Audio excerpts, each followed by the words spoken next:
Welcome back to the House of Legends, where great women become exceptional. I am your host, Graciela, and in today's episode, she is back, Krista Weber. We're going to talk about money expansion and all the good stuff. So you want to be here in this conversation. If you want to increase your minimum, first of all, hold those higher months for you.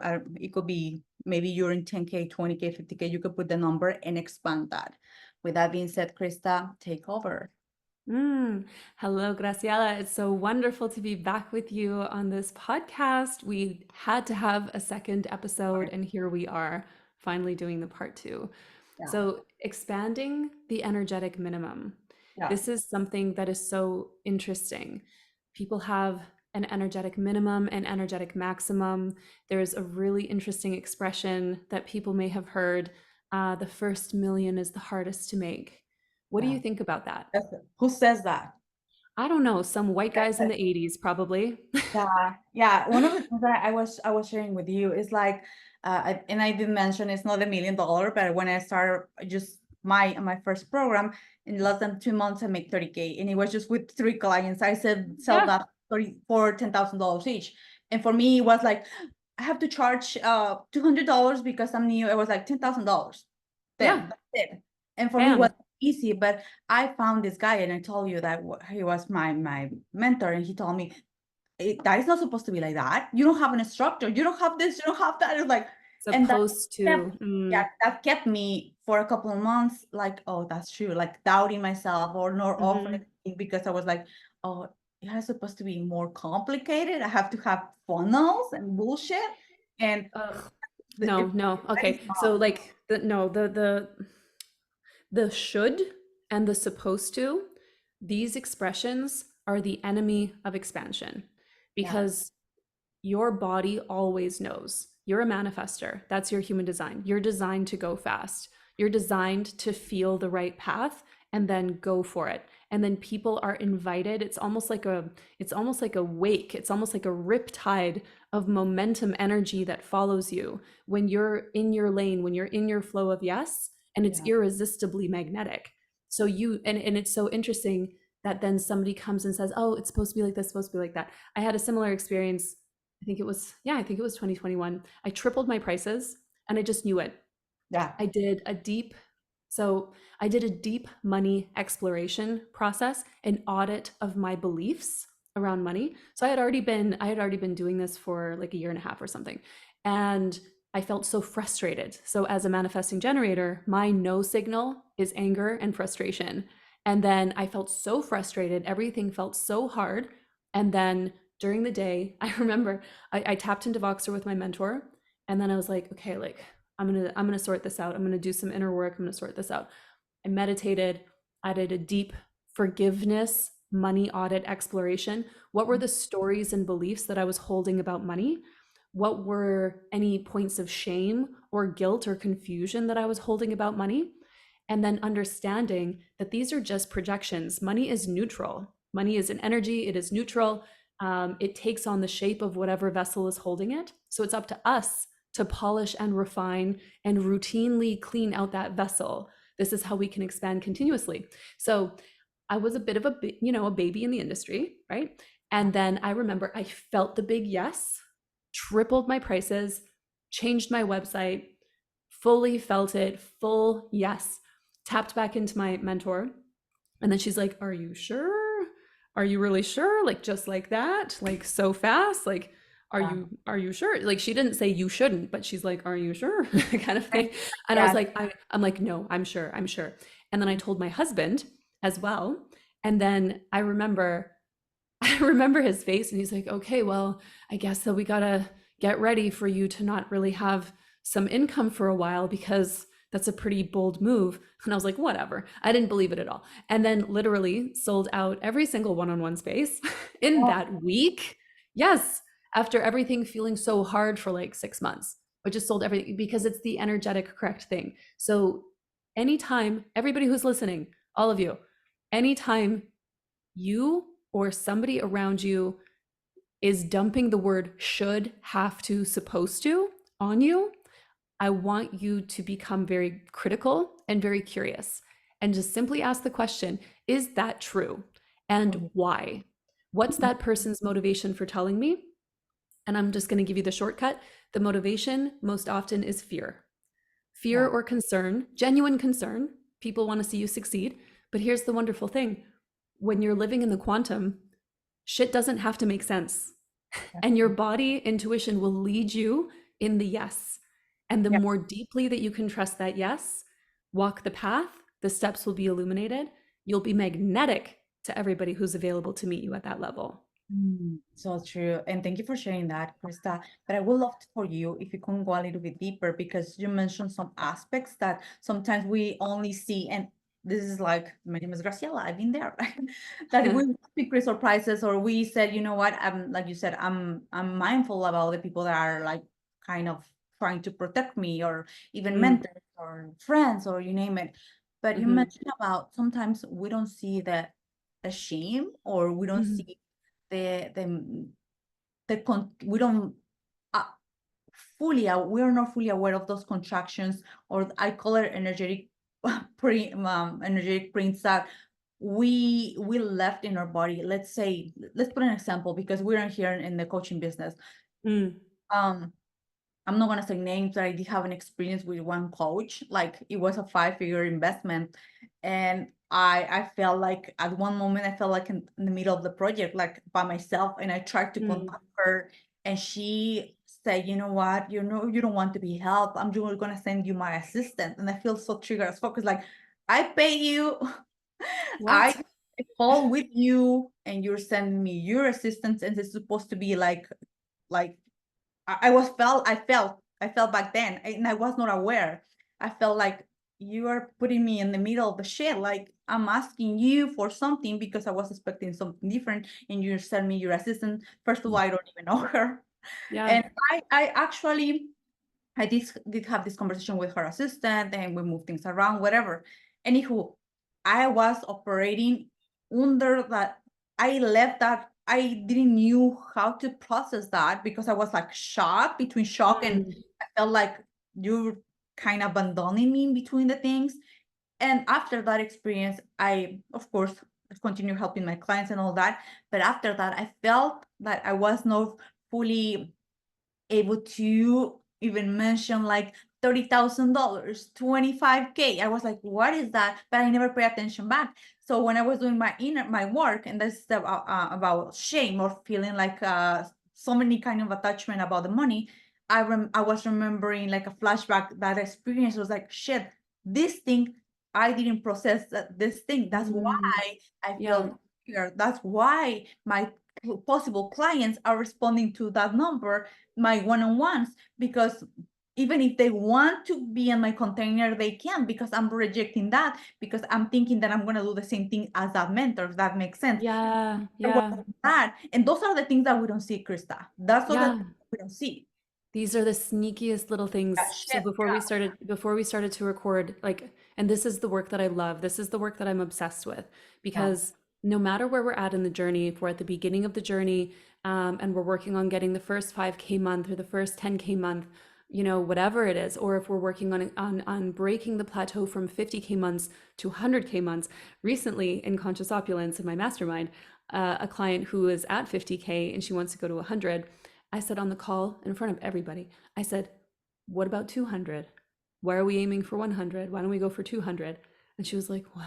And I'm like, where's this limit coming from? Like you're fixating on this limit. It's keeping you in a position of want. Want is a verb that has no end. You want it, you want it, you want it, you will never get it. So let's push that. Aim for 200. What if it gets to 120, 50? You going to be mad at that? No. So it's really fascinating. Now, these sneaky little stories, these sneaky little things, it's these micro shifts that unlock everything. When we have had, so to me, what it sounds like, what you just described, I'm so sorry that experience happened. However, every difficult experience that we have can be used as an anchor or it can be used as an expander. And because I know you, I know that this is an expander for you. And now this conversation we're having, it's going to expand everybody who listens to. But I can imagine that in that situation, you probably felt foolish. You probably felt abandoned. You probably Yeah, felt, did also, I pay a shit ton of money to be neglected, abandoned, belittled, to be made to feel not worthy? Oh, like it's yeah, like it was. I can imagine that activating some deep masculine wounds or some deep feminine wounds that you may not have even been aware were there. And because you're a conscientious service provider and you're dedicated and passionate about your craft, you would never ever dare imagine treating anybody that way. But then you were associating it, unconsciously associating this kind of number, this kind of price tag with neglect and shame and guilt and anger. I have no doubt, you manifester. Yeah, oh, Yes. fuck, yeah, I was so confused. And I think the worst part for me in that case, because one of the things that I see, and I've been investing not only like Yeah. last few years, like I'm investing nonstop. Yeah. I don't like when I do invest. I don't pay you, let's say I don't pay you $30,000 or $50,000 or $10,000, and I'm gonna say to you, Krista, give me the world. Like, Yeah. no, I am aware, I'm really coachable, but actually acknowledge and I'm conscious about the people that I get to invest with and what area that she's going to help me. She's going to help me with business. She's going to help me with a strategy. She's going to help me with my physique, with my food, Yeah. whatever. Right. Yeah. So I'm not putting pressure about the investment. And if something doesn't work the way that I do want, I always turn it around. But in that specific situation, it was late 2000, no, early 2022, early Mm. 2022 was a couple of years ago. Mm. I think that really like I think it was between anger and feeling of this kind of betrayal. It's because Mm-hmm. she sent me another third party. She's like, Yeah. I don't even know this lady. How you know what I mean? That party was like, what the fuck? I mean, And I mentorship is so intimate. Like that's the whole point of private mentorship. It's intimate, it's a relationship. It's a sacred relationship. Yeah, so I mean, you can use that any kind of negative experience. Here's what like every no is attached to a yes. yeah, And so you can use that experience as simply a directional guidepost to be like, that's not what I stand for. That's not what I believe. Therefore, so like a reframing practice, I call this practice sometimes an audit of irritations. It's very powerful and fun. So you can write down a list of all the things that piss you off, everything that's pissed you off, disappointed you. I dropped this into my mastermind once, and it was a two-part thing, and everybody thought they're like, "Yay, we get to vent!" And we my team and I created a worksheet. We created a workbook for it. I'm like, it's the audit of irritations. I think it was around the time of a Scorpio full moon, and I'm like, let's just get it all out. And then I hit them with the double whammy the next week. I was like, and now we're going to take responsibility. So we had the second part of the workbook. You take that huge list of irritations. This pisses me off, this, and then use it as an arrow to point to what you do want. What do you stand for? And then, so if you don't appreciate betrayal, that means you appreciate loyalty. If you don't appreciate being, not served properly, it means that you really appreciate high quality service. If that was not communicated to you and you felt shocked, like I didn't know that this could happen, that means you appreciate clear, honest, direct communication. You appreciate integrity.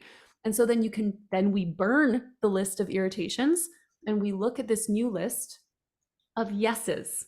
So positive things, pleasures, delights. What's the opposite of irritation? Delight, pleasure, joy. This is what I stand for. And then using that list to write a mission statement. This is what I believe. This is who I am. This is what I stand for. This is what I'm available for. This is what I do. And then using that to inform content, using that to tweak the Instagram bio, using that to communicate with passion and conviction to your people so that they can see, here's how I'm different. And it's like fucking powerful. So every time, we're not going to get through this life without being pissed off. It's not going to happen. We're always going to live in the polarity, but then we can choose how we're going to move with that. And so that's how we can really powerfully reframe these kind of things. But like when it comes to sneaky little money wounds, investments that go sideways, investments that don't pay off the way that we think. I have like money woundy stuff. If I didn't, I wouldn't be passionate about helping women shift their wealth consciousness, right? And what I stand for, I stand like a phrase that I say very often: good things happen when wise women have money. And I stand passionately behind this. That phrase dropped into me while I was teaching a course, I think called Safe Sexy Wealth. It dropped in and I said it out loud to the women on the masterclass. I think this was 2021, and everybody was like, and I'm like, oh, that was deep. And I realized that's like a manifesto of what I stand for. Good things happen when wise women have money. We can prove this by looking at countries where women have access to healthcare, education, where women can vote. When women have sovereignty and agency, the GDP of that country rises. The pregnancy, the prenatal and postnatal mortality, morbidity rate decreases. Diseases decrease, everything. The whole health of a nation rises up when women have sovereignty. And in this world that we live in, the currency is money. This is the currency of exchange. What is the inherent energy of money? I said a little bit ago that money is neutral and it takes on the energy of the vessel that holds it. This is true. Yeah.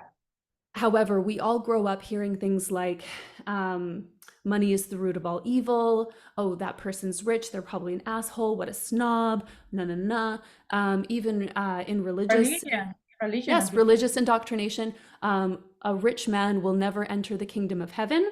That scared the shit out of me when I was little. I was raised in a Christian household, and my family, they are, bless them, but that scared the shit out of me when I was a little girl. I'm like, so if we're rich, we're gonna go to hell? And I was taking it very literally as a little 6-year-old. But we're indoctrinated culturally with this. But what's the truth about money? It's the energy of love, purpose, freedom, and joy. And gratitude. Because here's why.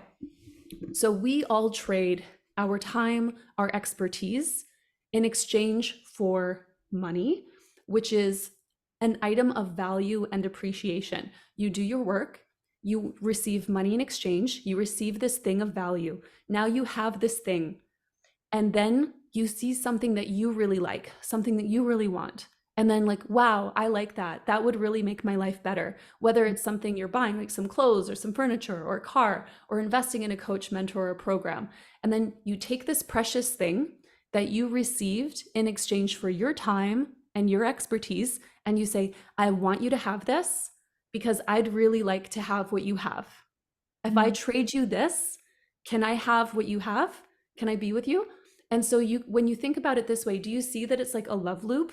That's actually what money is. That's what money is. So it's freedom, love, joy, and purpose. It's not dark, heavy, mysterious, scary, threatening. Money didn't do any of that shit. Humans did that shit. So then now we have to come into the forgiveness. So this is a practice that we did. We did this in Fun Money, but honestly, I talk about it all the time and I make everybody do it anytime that I can. But I say to go look through your bloodline and just think about, what was your mom's relationship with money? Was she independent? Did she have freedom? Was she sovereign with her money? Or did she get it from her husband? Or was she a single mom? What about her mom? And if you go back enough generations, I don't think it matters where you live in the world, there's going to be a war or 2 or 3 somewhere along those lines. I live in Germany right now. So of course, right? World War I, World War II, et cetera, et cetera. Poverty, fear, and then if you were not poor, so let's go quick to the attitude. Rich people are snobby, they're rude, they're selfish, they're cold. Let's explore that. If you go back through societies for thousands of years, if there was a war, if there was a plague, a sickness, an illness, something, if there was a family that had wealth, that had old money wealth, if they owned land, if they, whatever, right? They had assets, they lived well, they lived comfortably, they had livestock, they always had food, they had shelter. So what would happen in a time of great struggle in the society? Would they be safe, or would they be persecuted, hunted, robbed for their resources because the other people are in great need? So then what do the wealthy people learn that they then pass down to their ancestors? to their children, and so on. They learn that if you have money, you better not give it away. You better hide it. You better keep it to yourself. Don't talk about it because it's actually not safe. It puts a target on your back. So you have to separate yourself, because if you get too close to the other, they might hurt us. They might hurt you. That's a deep unconscious fear that could be associated with wealth. So now, can we have a little compassion for wealthy people, rich people who stand apart? Because probably somewhere in their bloodline, they learned that that was the only safe way to be. Or the other alternative is, if you have money, immediately give it away. And I witnessed that. It's not safe to have. If you receive a lot of money, immediately give it away, give it to charity, give it to somebody else, invest it somewhere, or lose it. Make a bad investment. It's like, oh, I'm not rich, I don't have it, I'm not dangerous, you can like me. Oh my God, that is so, Isn't that wild? is wild. Yeah. I think all of us, including myself, I'm going to double check on this one, because you remind me one of the things as well. My grandfather, he passed away a couple of years ago from part of my mom. This guy won the lottery twice. So What? twice back in Mexico. He Wow. never had a proper job, but he was always selling things. He was like an entrepreneur, proper entrepreneur, I will say that. Cool. But he used to live like on a ranch, and he won the lottery twice, and people were like, what the freak? Like, you always have money, like properties and all that. And he, at one point, I will say not lose, because he was always like with money, investments and all those things. But that money, I mean, was not move, or he didn't grow up that money. Like my mom, she's not coming from she was well back then, but she was not coming from she don't has those resources on her hands right now. But sometimes when they remember my grandpa, it's like, oh, what a fucking irresponsible, winning twice a lottery. Like, he first bought a lot of land. Every single one of their kids, including my mom, they have like land in Mexico and all that, right? But like, oh, he had a lot of money back then, and he did something actually to grow that money and all those things. So responsibility comes, like, when I think about my grandpa, it's like, he was not irresponsible. He did his part. I mean, Yeah. whatever. And when And we that's a huge part, the responsibility of money. Yeah. That's a huge thing. That's actually a huge way that people deflect wealth. No matter how many affirmations, no matter how many programs, no matter how many sleep hypnosis you listen to, no matter how many offers you're putting, how often you're selling, if you cannot stomach, and I'm using the word stomach on purpose, because where do we hold shame, guilt, fear? We hold unworthiness. We hold it in our sacral. We hold it in our gut, in our sacral. So if we can't stomach the concept of responsibility, if we can't, and as women, we want to see ourselves as like an incubator of money. We want to see ourselves as a vessel that can receive limitless wealth and then grow it and then multiply it, because that's what women do. We create life. This is what we're coded to do. This is the feminine. And we do this when we feel safe and calm, safe and held by our own masculine energy or by the masculine structures around us. And then we can expand it. But to feel responsible, that no matter how much money comes in, I have a home for it. The money always has a place to land. Money always has a safe place to land in my life. And the last thing that anybody wants to do is let money sit and do nothing in your bank account. You're losing money then. So people who hoard money and then just watch their account go up, no, get that money out there, get it to work. Get some investments, buy some stocks, get some investments that are going to grow, get yourself some real estate, do something, save wisely for your taxes, do something. But you're doing it out of your pleasure and your delight, and not out of any sense of duty for anything else. Because tell me more. Good question, Krista. Yeah. When you mentioned about, and this was, like I said, this was really, really deep, and all the listeners will resonate like with this. When we acknowledge that maybe my mom, she had this relationship with money, my grandmother, my grandfather, and you start acknowledging that about maybe a word come to you, responsibility or irresponsible or shame or whatever, like my Mhm. misuse of the money, what it will be one of the things that actually we can do to, like you mentioned, forgiveness, but Mhm. actually something that we can do that our nervous system can feel like we can feel safe, and actually Mhm. not relating that with ourselves, because in my, let's say if they call my grandfather irresponsible because he won the lottery twice and he did that Mhm. whatever amount with his money, it's not about Mhm. me. But sometimes Mhm. we have this kind of, like you said, unconscious, like, oh yeah, he was irresponsible with the money. And Mhm. I mean, And then just imagine that, because like our words are so powerful. We create our reality with our words. So like for example, like this is kind of funny little sidebar, but I'm a nerd, so get used to it. The word abracadabra, which I'm sure we've all heard, right? yeah. Like abracadabra. So this isn't just like some nonsense gibberish word that we use at kids' magic shows pulling a rabbit out of a hat. Abracadabra is an ancient Aramaic word that means as I speak, I create. Oh my gosh. Yes. And so we know this. Humans have known this. So the words that we use to describe anything, even our ancestors, like I felt a little ping of pain on behalf of your grandfather that he's wearing this title of irresponsible. And he's But like, he yo, was, I'm just I'm just a guy who lived my life, man. Like I think it's pretty awesome that I won the lottery. Like you're welcome for the land. Like what? I'm fucking irresponsible now. So it's just a funny ping that I got. But when we want to unravel this, so we need to have our mind and our body on board. Our mind and our body need to be working together.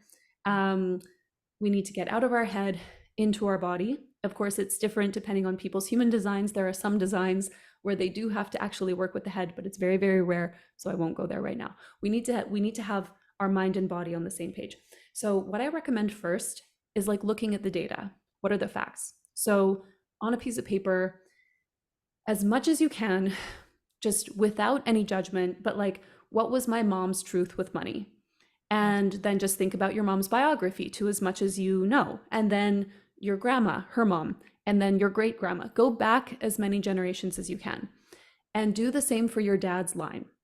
And then just when you look at this objectively, then you understand humans are mostly water. We're 86% water. Water carries memory. This is a known scientific fact. I've seen experiments where they dip a flower into a glass of water and then instantly freeze the water with liquid nitrogen. And then the crystal ice in the water forms the shape of the blossom that they just dunked in there. oh, Water holds memory. There's so many experiments. There's so much proof to support this. If we're mostly water, and if our DNA is made of water, and water holds memory, we are carrying these visceral memories in our body. So we got to look at the data, and we have to just acknowledge. I have relatives that went through wars. I have relatives that went through poverty. I have relatives who starved, or I had relatives who were killed because of their wealth, or yeah. any other violence that may have happened to them. Um, and so we look at the data, and then we have to say, what part of this story am I seeing in my life? And just look for any parallels without any judgment. And oftentimes people will have a maximum amount of money that they can have consciously that they're comfortable with. And anything above that maximum, they just somehow fucking lose it. It's just gone somehow. So, like, let's say if somebody's maximum is like 30K, if they get 50K, they will somehow fucking find a way to spend 20 grand on nothing and then get themselves back to 30 because 30 feels safe. And then it's like, okay, why is that? So, am I willing to expand this? So, then after doing that exploration of the bloodline, then I recommend doing a deep, don't rush through this. This is nothing to rush. So, anybody who's listening, if you do this, please block out at least an hour and plan some time to do ugly crying. Do not put on your mascara. Wait until after, because I hope that you cry. You're supposed to, because you want your body and your mind. You got to feel it in your body. So then you do a forgiveness practice with money. you write down as many situations with money as you can think of that you felt ashamed. So even if you're a little kid and let's say you found $1 or you found $5 or something on the street, you know how happy little kids are when you find money? And then what if like your brother stole it from you, or what if you lost it on the way to school? You know, something like that. And then as a little kid, you're devastated. And it creates the story, I'm bad with money, I just lose it. Or if I have money, people just take it. And that's you, 6 years old, creating the story for yourself. Or maybe you had a lot of credit card debt, like they were handing out credit cards on the campus at university and you racked up 20 grand in credit card debt. Therefore, I'm bad with money. I'm so embarrassed. My dad found out, and then my family had to bail me out, and my mom had to get a line of credit to pay off my credit card. And I'm so ashamed, and the family still makes fun of me. I don't know, like Yeah, there's so any many. kind of any kind of story like this. Any kind of story like this. Write down at least 5 or as many as you can before your hand starts cramping and you can't write anymore. But for every single situation, write down what happened, who was involved, what do you know to be true, what did you learn, what are you grateful for in the lesson, and then saying, dear money, I forgive you for this embarrassing, painful situation. I know that it wasn't your fault. Dear money, I'm sorry that I made you the bad guy. And then to yourself, your own name, dear, for example, myself or you, dear Graciela, dear Krista, I'm sorry that I made you the bad guy for all these years because you were little and you just made a mistake. You lost the $5. It's not a big deal. Dear Krista, I forgive you. I'm sorry that you feel this pain. I forgive you for this mistake. Please forgive me. Dear money, please forgive me. I forgive you. Thank you. I love you. So that's a version of Ho'oponopono, but in the context of money. And if you do this for as many money memories as you can come up with, then read it all out loud to yourself and then burn it. So it's a process. You can't shortcut this. Read it all out loud to yourself, and you should fucking cry and feel this release. Then burn it. And then after you burn it, write down a list of what you're available for now. Here's what I want to feel with money. Here's what I'm available to feel with money. Here's what I choose to feel with money. I'm available to receive payment notifications in my sleep. I'm available to trust myself with limitless money. I trust I always find a safe home for money. I trust that money is safe with me. I trust that I'm a cosmic expander of wealth. And then you're going to feel yourself renewed with new inspiration, new actions, new beliefs, new ideas, and new magnetism, new safety with money is going to make you so magnetic. So that's a beautiful practice. That's like a longer practice. What I will also suggest as like a quickie practice, if you're in a situation that you're like, I don't have time to sit down and journal for 2 hours, but I need to feel calm right now, that's also very valid. So then what you want to do, anchor yourself into the feeling of safety, because essentially money represents safety. It's at the bottom of the pyramid of Maslow's pyramid of needs. It's also represented by the root chakra, right? So you have a right to exist. You're an organic being on this planet. You deserve to be here just as much as a tree or a forest or a flower. You deserve to be here. Trees don't apologize for taking nutrients from the soil. They don't apologize for the water that they take. They don't apologize, they just take. They just receive. And just like a tree, you deserve to be supported. You are supported. You deserve to receive. So we want to anchor into the safety. So if you want to do this, you can just tap your wrists together, the inner wrist, or you can, my favorite is the heart tapping. Tap right in the middle of your chest, the top of your boobs, and just say what you need to hear. I love myself unconditionally. I trust that I'm safe with money. I understand that abundance is everywhere. I can't even count the number of leaves on this tree. How could I imagine counting the money that's coming to me? I know that I'm safe with money.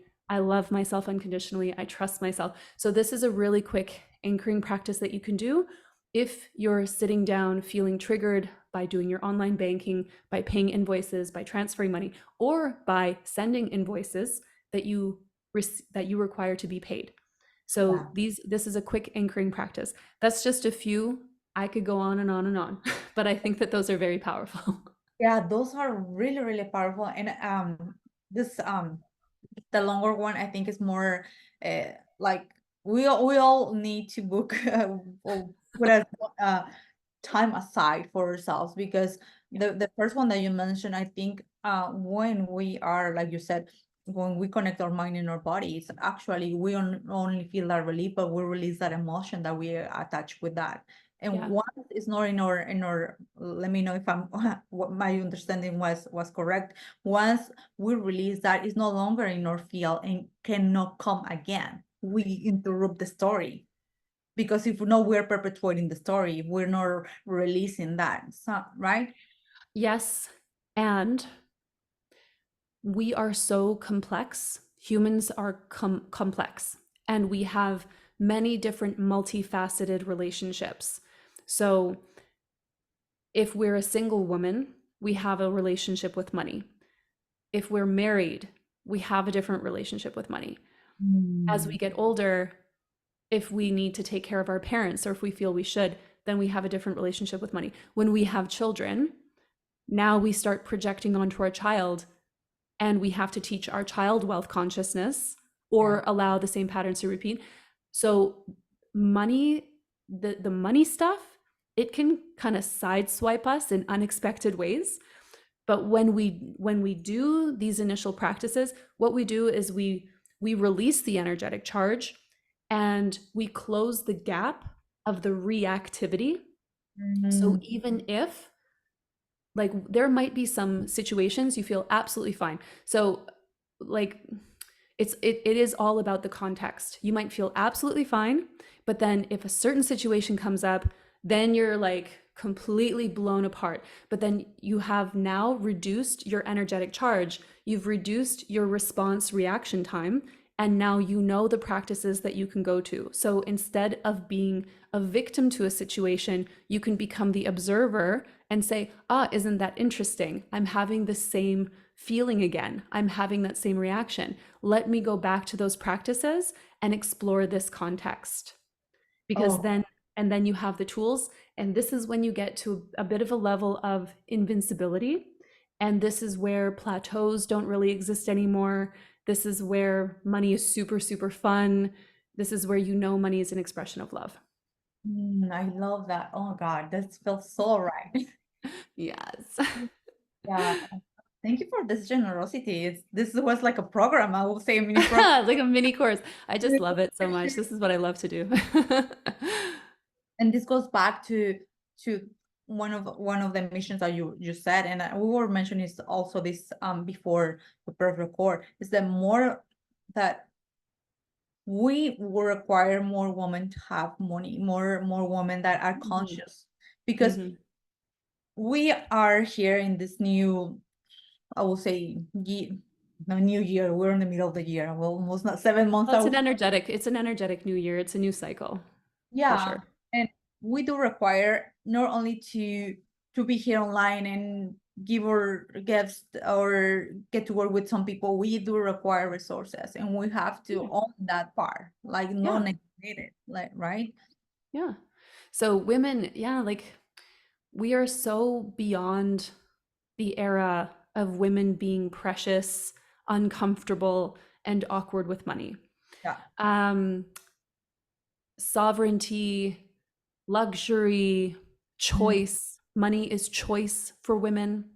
So, like traveling with my daughter, there was a time I traveled with my daughter, and the hotel that I booked online, it was not the same in person as it was online. And the room that they wanted to have us in was like a basement room. And I'm like, you think I'm going to stay in a basement room of a hotel with a little girl? She was 7 years old at the time. I'm like, No. sir, this is not safe. No. And then the really cool thing is that it didn't fucking matter to me at all. We went back up to the little lobby of this completely misadvertised place. And I didn't get a refund, by the way. I did not get a refund. They were jerks. But I didn't care. And I just sat in the lobby with my daughter. And I'm like, okay, sweetie, we're going to go to a different hotel right now. Pulled up a booking app, booked a different hotel, beautiful hotel, didn't really care how much it cost. And then me and my daughter, she was, like I said, 7 years old at the time, was a mommy daughter trip. And I didn't have to think twice about it. I didn't have to ask anybody's permission. I didn't have to inform my husband or double check with him the credit card bill or anything like that. I got to make the choice. that my daughter and I could have an amazing time away. And it literally didn't matter to me the cost. This is choice. And then here's the thing, it's not like flexing, like, oh, we stayed in a nice hotel. No, it's comfort, it's safety. And then it's energy and effort and time that is not wasted feeling uncomfortable, being pissed off, being annoyed. It's energy saved that you can then move forward to having amazing experiences, because it is an energy drain to have to overthink about money in any context. And so for women in 2024, I think that there can be a lot more freedom, a lot more safety. The more women that feel conscious and confident about money, neutral about money, doing it our way, not doing it the men's way, doing it our way. We get to do this. We get to establish the new normal. And understanding that money it's an energy of exchange. That's all that it is. Yeah. That's all that it is. And for online service providers, for coaches, for mentors, for online entrepreneurs, I believe, and I'm sure that you'll agree, that there was a shift in the industry 2022, 2023, right? Yeah. There's a shift in the industry. And the most important thing is to know, number one, your prices have nothing to do with your worth, because your worth is priceless. Yeah. Your worth is priceless. You are priceless. We could never put a price tag on your lifetime of experience. We could never do that. Pricing that we price our services is in exchange for mastery, for expertise, for guidance, for a high level skill that we can transfer and pass on to somebody else, so that that person can have an elevated experience that they are forever transformed by. So it's requiring a lot of integrity. And as long as we can hold to that, it's fine. Then so what? It's just the price tag. It's just the price tag, like a price tag on anything else. It's not a big deal. Yeah, I think it's here that the bigger part is the continual work that we do in ourselves. Like, because I'm not saying that we need to stop and we just only work in ourselves, but it's the continual mastery with the continual work that you do behind the scenes, and it's gonna show up on your business. But you have to like take a look, like maybe going back to the podcast that we just did. Take a look, where are the parts of you or the stories or the parts that feel contraction when it comes certain amount or certain memory, and do this work right now. Krista, she gave us two powerful tools that we can do. We can use do it like really, really fast, or just put aside time and just really sit down without any judgment, without any story, like, oh my god, I have 20,000 things and I'm teaching other people whatever. It's like, no, actually, because you care about that people do this work, and once you do this work, you can go on, you can put that you want. And like you mentioned something really key, that price is not like, no, your word, who knows what is your word, there's we don't have price for that. But like you mentioned, your level of mastery, what are the previous results for clients, what are the life looks like right now, like go there, and from there charge accordingly. Yeah, that's right. And therefore not pricing from ego validation or toxic comparison, pricing what you know is in your heart based on the results that you know that you're able to masterfully lead your clients towards and guide your clients towards. So this is integrity. And when we move with integrity, then money is easy. It's really easy. And I think that there could be also, I think that there can be a lot of masculine wounds that women have around money. Money can be considered a masculine energy. We need to be comfortable with our own masculine energy in order to lead, because it's healthy boundaries, it's healthy leadership. When people are coming in to purchase a service, they want to feel, not just to know, but they want to feel that somebody is driving the bus, somebody is steering the ship. We have to be able to lay down the terms. This is how it is. It's like this. It's like this. Is that good? And the person says yes or no. And then it's okay. So we have the structure, and a price is a part of that structure. That's all it is. If we're wishy-washy, flaky, awkward when it comes to stating our prices, like in my marketing, I say the prices straight up. I put the prices in my stories. I don't hide the prices Nobody has to message me and jump through 10 different hoops to find out the price of something.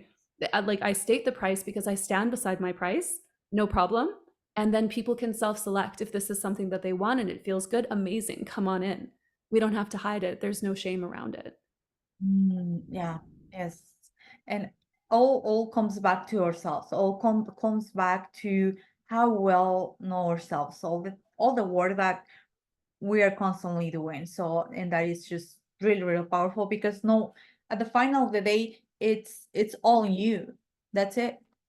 Yeah, it is. And so, therefore, what's really cool, people, when we realize how much power we have, we can either feel amazing about that or we Yeah. can feel overwhelmed by that.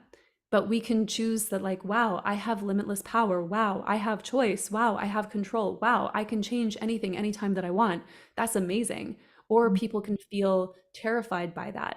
But anytime there's that reaction, we have to find the no and then articulate the no. What exactly is wrong? What exactly am I feeling?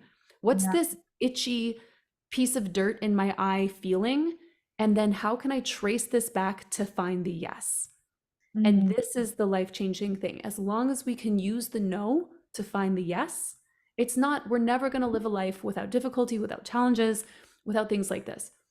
It's going to happen. It's okay. But we can always use it to come back to the yes. And then we know how to govern ourselves. We know how to move ourselves. And then we can take the actions, we can make the moves, we can serve, we can make the investments. All of this we can do with clean, beautiful energy. But it mm, comes from really knowing ourselves. And I would say coming into a neutral, the first goal with money is neutrality and calm, yeah. indifference. Treat everybody the same. Don't look at wealthy people, rich people differently. Don't look at people who don't have as much money differently. Everybody's just a human doing their best on this planet. We're all just beings doing our best on this planet. Come to neutrality, come to calm, and then from calm you can go to playfulness, you can go to fun, you can go to experimentation, and you can live. You can live the fullest life you can imagine. Oh, it feels so good, Krista. Your words are just landing so beautifully. I'm just, I'm so glad. but I think like you said, it's all one of the things that I would love to highlight as well is when we become aware of how powerful we are, that we are creating pretty much everything. We're creating our experience. One of the things that I will also suggest is have patience with yourself. Mm-hmm, A mm-hmm. process. Once you understand, like, oh, I can change this, we want you to do all at once, and actually no, because your nervous system acts better when you relax, when you're more like in Mm-hmm. relief. So, Yeah. yeah. Yeah. I had a client, and she's in the Killer Queen Mastermind, and absolutely amazing. And we had a private call, and she was working on manifesting. She told me, I've been manifesting 100K months for a year and it isn't happening yet. And I'm like, okay, what's your highest month that you've had? Yeah. And then it was not close to that, not close at all. And then we had to find actually where her energetic threshold of Mm, money was, so that something can become normal and then you can embody it. You hit, and at the beginning of this conversation, I said, the first million is the hardest to make. And this is a funny expression. But interestingly, once we hit an energetic normal, which means that we have embodied something, we've established a certain standard for ourselves. Just for an example, not a money related example, yeah. I have a standard for myself that my hair looks like this. So this is what I expect. So every few months I go to the salon and I get my hair to look like this. This is my energetic normal. And it's not a big deal. I don't even think about it. I'm completely neutral about it. I could let my hair grow forever and I could have roots and it could just be chaotic. That would be fine. But this is my energetic normal for my hair. We all have an energetic normal for our money. So when we meet a level that feels safe, we then normalize it, we've embodied it, and then we can start playing, what if I doubled it? How would that feel? Start playing with some money pathways. Start exploring, where's the yes? Where's the no? Do I need to shift my prices? I'm further into my journey now. My mastery, my expertise has improved, increased. Do I want to add some more pathways? Am I feeling bored anywhere? And then we can turn that 10K month into a 20K month, turn the 20K month into an 80K month. And it's all done with playfulness. Yeah. Yeah. Yes, that's true. Yeah, and all come back to just being honest with ourselves. Yes. But In at the same time, just put something that also challenge you. That is, let's say if you're making, let's put an example, 30K months, you're not gonna say, I'm just gonna challenge myself to make 31. It's like that is not a thing. That is yeah, just stretch it a little bit. stretch it, but it's just like you said, and make it yours, normalize it, and then jump around, jump. Yeah. And Yeah. also like let the universe surprise you. Like leave space for yourself to be delighted. So I Mm, often like I'll write in my journal sometimes, I'm excited to be surprised by money today. I'm excited to be happily surprised by money. Sometimes I write that in my journal, and then lo and behold, in that day, I'm like, wow, like somebody bought something that I didn't even remember I was selling, or like something, or it's fantastic. Leave room for surprise, leave room for play, leave room to improvise. I do like money pathway work all the time. This is so much fun. If you want to have a lot of fun with money and you want to see how you can expand, anybody, just write down all of the different money pathways that you have and start doing like Tetris of putting them in order. Okay, so like 2 of these and 3 of these and 1 of these. And then check with your body. Do all you that. have capacity for it? Mm, Because let's say if somebody has 10K packages for their one-on-one, they want to have 100K month. Okay, so I just have to sell 10 one-on-one packages. Okay, yeah. Do you have, so they're all going to pay in full. They're all going to start right now. Do you have capacity for 10 one-on-one clients right now? And if your body in any way is like, fuck no, in any way, then it's not going to come through. So you have to play with it, play with the pathways. This is when we need to diversify the pathways. This is when we need to add passive income. This is when we need to stack the monthly recurring revenue, all these different creative things. And I'll tell you, the first time I had a 100K day, it was actually 118K. I had been doing this money pathway stuff for like 7 months. And I keep my journals. I have gate 11 in my human design, so I'm a big writer. I've got an open crown and an open ajna, so I write a lot. Like you can't see it, but my desk is covered. I'm writing all the time. My gate 11 is very active, and so I keep my notes. When I yeah. looked at this, not one of the money pathways that I had played with was the actual pathway that led to the 118K day. It was something completely different, even though I do this work all the time. And I just remember being so surprised. I'm like, I could not have predicted this, but I was fully emotionally and energetically available. I had the capacity to deliver. I had the fucking confidence. I had the certainty in myself. I know myself. I trust my process. My audience is hot because I'm consistent in my visibility and in Yeah. my power, and I'm delivering value all the time. So all of the pieces were in place. And I just did say a lot of things. All of these pieces do need to be in place. There's responsibility, Yeah. right? We got to show up. We want the money to show up for us. We got to show up for money. Oh God, that is so key. Yeah, Yeah, so it key. makes And it one makes of the things sense, I man. mentioned that as well with the exercise is like when we start doing the exercise, still playing with money or the what ifs, or imagine like let's say 5 clients say yes to me and they're paying in full, and this is not actually what we're doing is energetically we are actually receiving that energetically, and we're customizing or feel just to that is normal. That is like the thing. And like you mentioned, the way that it's gonna show up is not our business. It could show up in a different way because we are ready. The vessel is ready. It's not a clink, like a icky sensation. It's not a contraction in the body. Mm-hmm. And because you've been practicing, like, and this is also when it comes to the patients, like being Mm-hmm. confident and having this. Yeah, that's one rule. Okay, well, there are 2 rules. Okay. Rules can be broken, rules can be bendy, but one common rule with, let's say, manifestation is releasing the when and not being in a state of need of like, it has to happen right now. And like people put the pressure, it has to happen. And then it's really a closed energy, right? And we need to be open to receive. So we don't necessarily like, was it 100K? Was it 100K day? Was it 100K? Was it 100K minute? the second that the payments came in? Was it 100K multiple decades, because it took me decades to become the woman that I am now who could hold it? So what, did it take a day? Did it take a minute? Did it take 10 seconds? Did it take a fucking lifetime? I don't know. So like, how can we say? And if you want to have like, what is it? It's the middle of the month. If we say you want to have 100K month, then you're like, oh my God, but that means I only have 2 weeks to make 100 grand. Okay. But if it took until 3 weeks, would you be mad about it? No, you wouldn't. So like, to put a time limit on the on when the money has to come in, that can just, you have to feel into your body. Does that feel playful, or does that feel like pressure? Because for some people that will feel exciting and it fires you up. Like sometimes I get fired up, but for some people it becomes like a weight that every minute that ticks by is like, oh, it's getting heavier and heavier. But now I have the contrary, opposite belief that I also stand by. We all have heard supply and demand. The Yeah. market runs on supply and demand.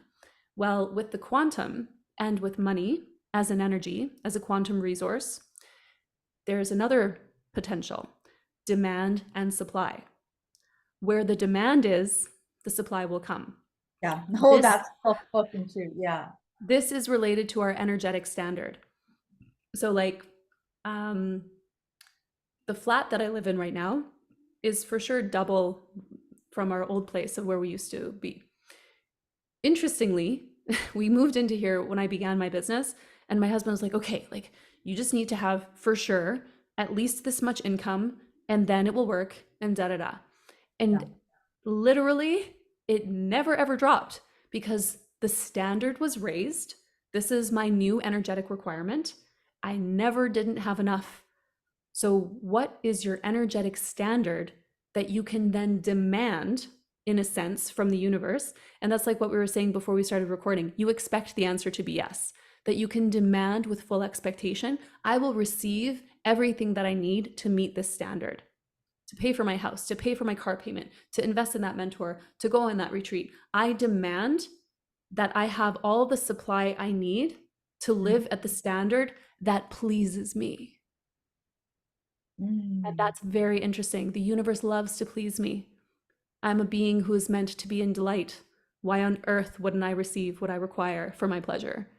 So this is another level of like, level. Yeah. yeah, And I think when this Dr. Joe Dispenza says this as well, when we live from the quantum, when we live from endless possibilities, it doesn't matter how the economy looks like, how the whatever the 3D looks like, because we know that this was previous thought. This is all manifestation. This is like a gum that we already chew. There has no yeah, flavor. So yeah, that's right. when we go to the quantum, Exactly.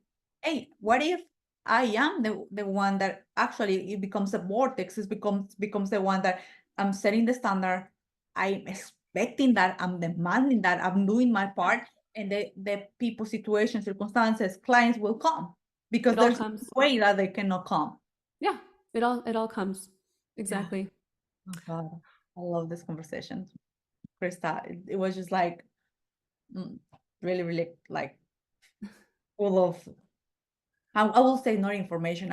Actually, it was more than, it was kind of like I said, mini program here, because they can go back, just Yes, do the do the exercise, practices. Yeah. do the practices. Because I think another thing that as well, I implement a lot in my life work is we can have the tools, but if we don't use the tools, it's useless. So Yeah. do the work, come back. Even you can do the quick one, the 5-minute one where you can recenter yourself, or give yourself this weekend, give yourself, I think it's gonna be in the middle of the week when I'm gonna release this, but give yourself, plan during the week, 2-3 hours. It could be just in the separate dates, and do that work, because this Yeah. is part that is going to move the needle of the strategy that you're putting out there, that the message that you're putting out there.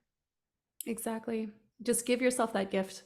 And if you're hesitating, if you're resisting, if you're procrastinating on it, then there's a little bit of fear there. Are you afraid of success, or are you afraid of what you're going to see?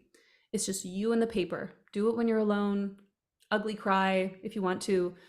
And just, it's just you versus you. It's you with you. You're safe. Know Yeah. that you're safe. Thank you so much, Krista, for this conversation. It was really amazing. Such a pleasure. Always a pleasure. All right, for all the listeners, thank you so much, and we'll see you next.